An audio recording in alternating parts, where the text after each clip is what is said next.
What is up, guys? Got the 19T's in today. She's running fucking awesome. I'm loving it so far. Haven't had any issues besides one, and it was my fault. I just didn't have the wastegate solenoid plugged in, and kind of threw engine codes, everything, and I thought the turbos were bad, but long story short, they're not bad. Just make sure you do the install right. There's also a few other things I want to go over with you guys about the parts that I got and how they correlate with the turbos, the 19T's themselves, and just a few adjustments you might have to make. I guess let's get into it.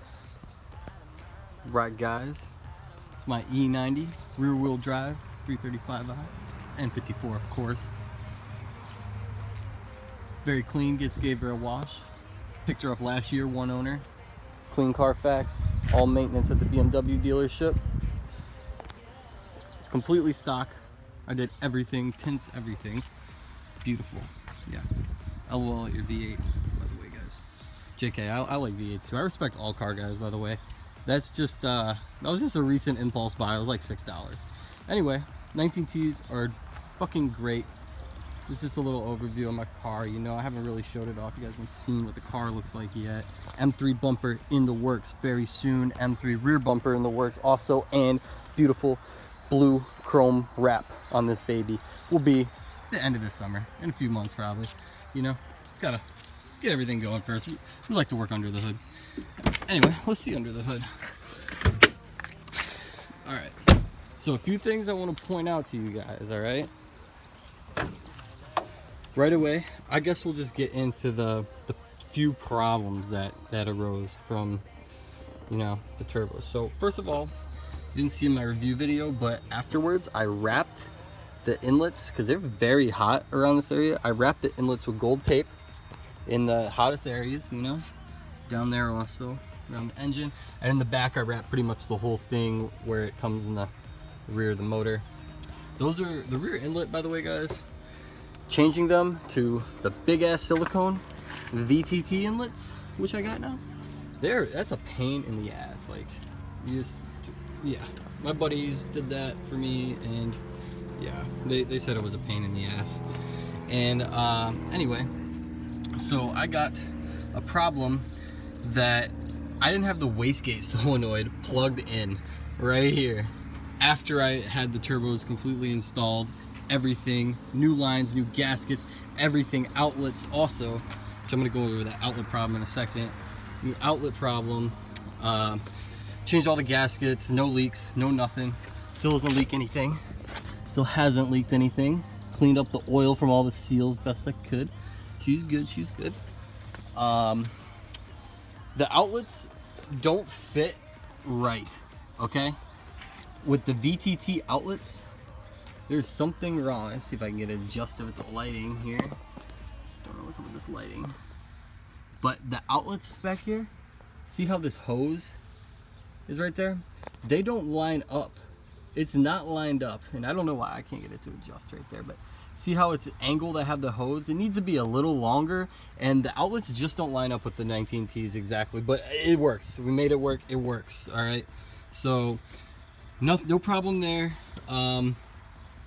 My cones, these are a year old. I got them from SSR Performance, and they still look nice. Like, you can still see they got all the oil coating on them, the nice red. It's looking good. Got my Evolution Raceworks charge pipe with HKS blow-off valve. Got the full charge pipe upgrades for the intercooler. Have a 7-inch arm intercooler. I wish I opted for the 7.5, guys, to be honest, but it's a bit of an overkill. I mean, I have the 7-inch. It's rated up to 800 horsepower already. I mean, the 7-inch or 7.5 is rated for 1,000, So I'm not planning to make that. I'm planning to make about 700 wheel horsepower and just, you know, stay there. So it should be a little under what the intercooler could take, so that should be fine. All right, so going around, so the reason I really did the turbo swap so quick was because I had smoke from my stock snails. The exhaust seal started leaking, and it was horrible. It just, let me show you real quick this exhaust, my tips. So you have an idea, I just had to like wipe the rear of my car down so much because oil residue was just all over the back of my bumper. Look at that oil. It still looks fresh right now. I mean, it is. I gotta burn that out yet. but the car does not smoke at all. These turbos sound great. There's no wastegate rattle. Have not heard any wastegate rattle out of them. I mean, you've seen the arms in my review video if you watched it. They're pretty tight. So everything is just coming together with this car, and I'm liking it. Custom tune is not on the car as we speak. My tuner had to revise something. I didn't have the, I don't, until now, I ordered it, but I don't have the N20 map sensor right now, which is one big thing I forgot on this car to get. When you upgrade the turbos and go, you know, more than 18 or 21 pounds, I think, a boost, you need the upgraded N20 3.5 T-map sensor. It's very important and is needed. So he's rewriting the map as we speak. In the same video, I'll have the custom tune on the car and show you how it's running. But for now, I guess let me just start it up and give you a little rev.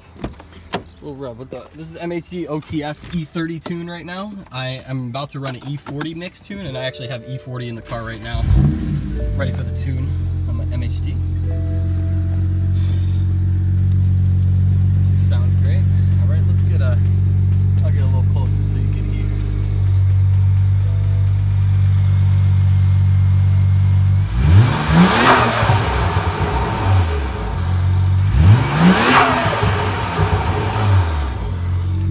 Sounds great. I got the burble tune on still, of course, making all them pops. But she's mean. She's deep. It's so deep. The tone now of the turbos, and when I cold start it, you hear the spool of the turbo. You can hear them now.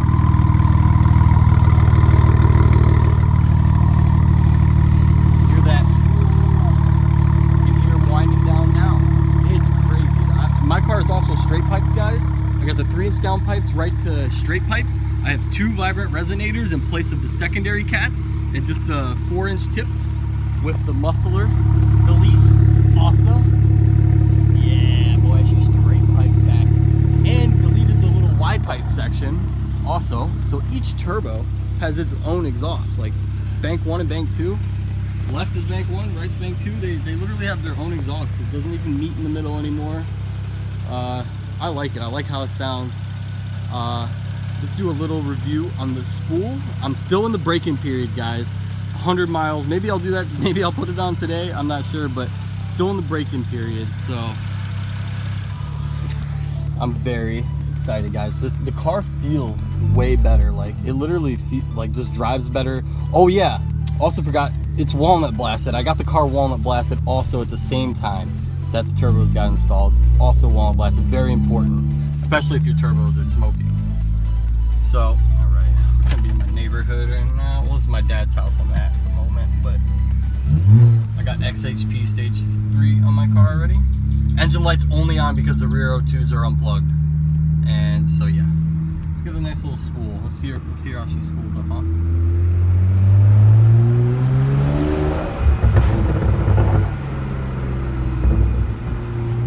Alright guys, we're still on the MHD OTS tune for the stock turbos, but I just wanted to give you a little spool. Let's see if we can see some spool.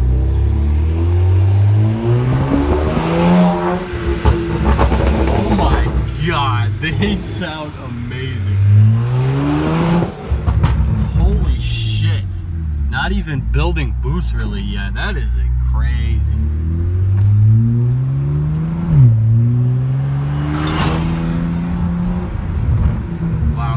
Let's see what this custom tune does, huh? Let's see how it goes in the custom tune. And we just finishing the break-in, guys. We have 44 miles just about. We got a little bit more to go, you know, about 60 miles. We're doing a 100-mile break-in until we give it full throttle. And we're gonna see how this base map goes. She's setting pretty, guys. She's setting pretty. Almost through the break-in.